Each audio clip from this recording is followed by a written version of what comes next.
All right, Larry Kruger here from the Pig and a Pickle Krug Show with a little 49er video as we recap everything that happened in Niner land on a Wednesday as the Niners prepare for the game of the year. The Niners and the Seahawks at Levi's Saturday night. It's going to be a hell of a game, you would think, in the 49ers practicing this week, Tuesday, Wednesday, and Thursday. So, today being Wednesday, the Niners held practice on New Year's Eve.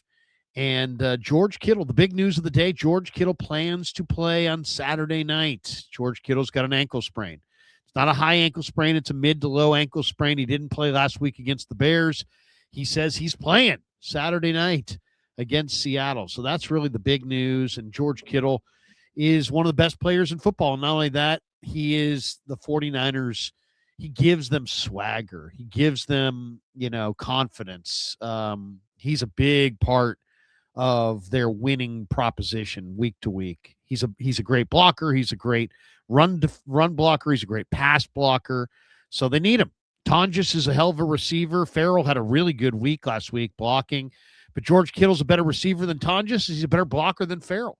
He's an all-around tight end. He's one of the 5 or 6 best players in the game, you would think, at this point. And he says he's going to go. So George Kittle plans to play Saturday night against the Seahawks, and that's a huge one. Absolutely huge. Why? Well, if you're going to beat the Seahawks, you're going to have your best. They're the number 2 defense in pro football. They're really, really good. So if you're going to beat them, you're going to have to have your best players, and that means George Kittle.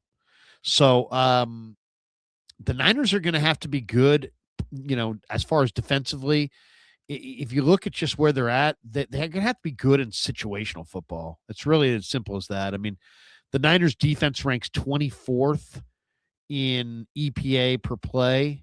So they're 15th in the red zone, though, and they're 15th in opponents' red zone conversion percentage. So they're not a great defense, but they've been better in the red zone, and that's helped them. And Robert Saleh said today, he's like, our group will never stop fighting. And that's really all they got. The fact that they will continue to fight. There's a lot of youth. There's a lot of veteran smarts on this team, and there's a lot of youthful enthusiasm, and they're going to continue fighting. So we'll see. We'll see what happens Saturday night.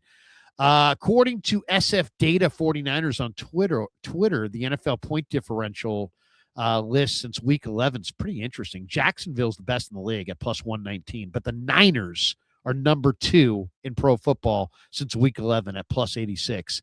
Seattle, by the way, number 3, plus 78. New England's plus 69. The Rams are plus 57. Those are the 5 best teams in point differential since week 11. So the 49ers, outside of Jacksonville, nobody's playing better right now than the Niners. NFL net EPA per play ranking since week 11 has Jacksonville number 1, the Niners 2, New England 3, Seattle 4, the Rams 5. The Niners in EPA across the board, they're number 2 offense EPA per play. They're number 1 special teams, and they're mid-pack, 15th defensively. You look at those numbers and you say, well, wait a second.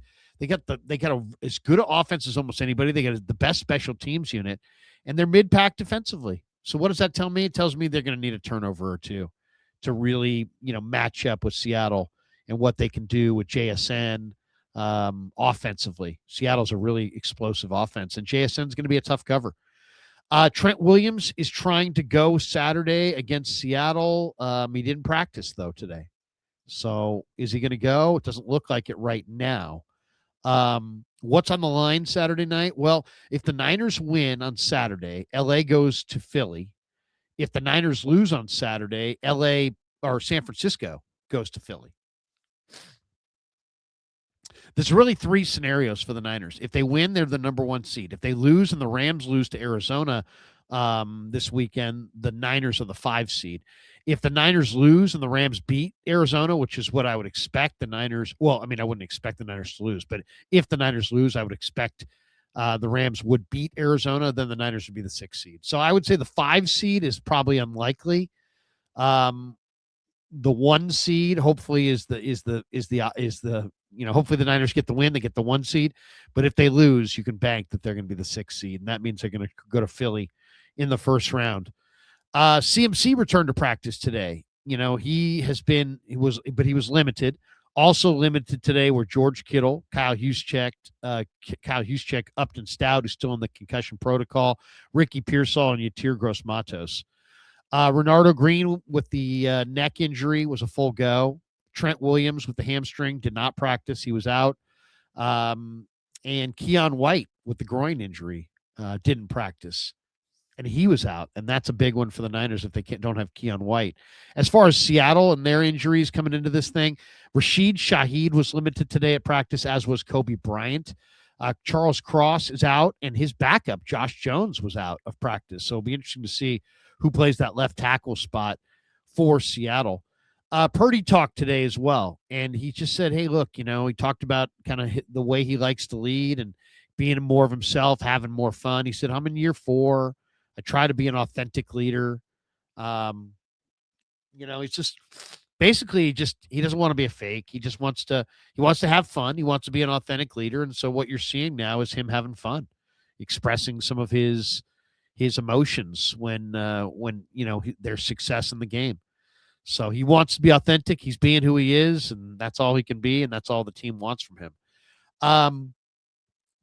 I thought it was interesting. A couple sound bites that I thought were kind of interesting today. One was from Mike McDonald, and just talked about defending CMC and how difficult it is to defend CMC in the red zone and all the different things that Kyle can do with CMC. And you can kind of tell for a defensive coach, it just puts a huge challenge. I mean, he is hugely challenged to try to stop CMC. And CMC is a great runner. He looks more juicy and bouncy than ever right now. He's coming off of a phenomenal game. And then receiving wise, Christian is probably the toughest cover in the game. So there you go. Mike McDonald talked about defending CMC today, and you could see, man, it's no picnic. It's no picnic, and he's not necessarily looking forward to it. But that CMC challenges defensive coordinators in every way imaginable, and especially in the red zone. And so I'm sure a guy like Mike McDonald has nightmares. He probably wakes up in the middle of the night and flops sweat thinking about CMC and the potential for CMC to, make huge plays. And then we heard from Robert Saleh, and, he talked about the challenge of defending JSN. Now, Demo Lenore said, hey, man, give me JSN. I want him all day, all night, man-to-man, all over the field. And Shanahan said, hey, it makes me love Demo that he has that attitude, but we'll see what our plan is. And I don't think that's going to be the Niners' plan. They're going to mix it up. But I think you gotta tilt your coverage towards JSN, and you got to expect that Darnold's going to him because he's that good and he's that dominant. And he's not the biggest guy, 6 feet, 195. But he's incredible against zones. He understands how to sit in the soft spot in the zone. He's very quick. He's very smart. He's diligent. He's in the right spot at the right time.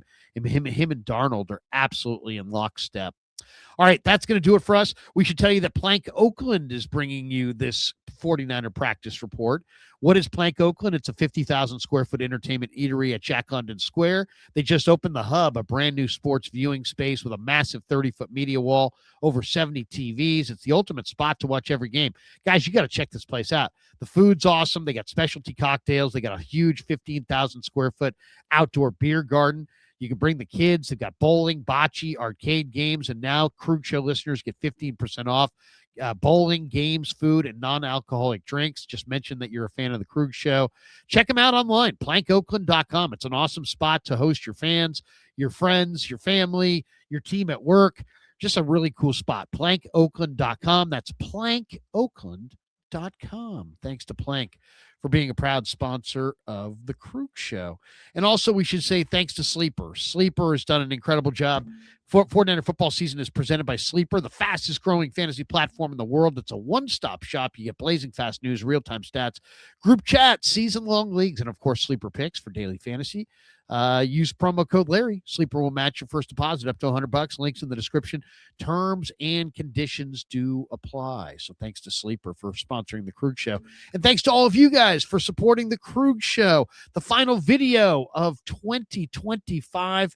Thank you all for supporting the Krug Show throughout 2025. Special thanks to Kev, who's been incredible this year. And once again, thanks for supporting the Krug Show on YouTube.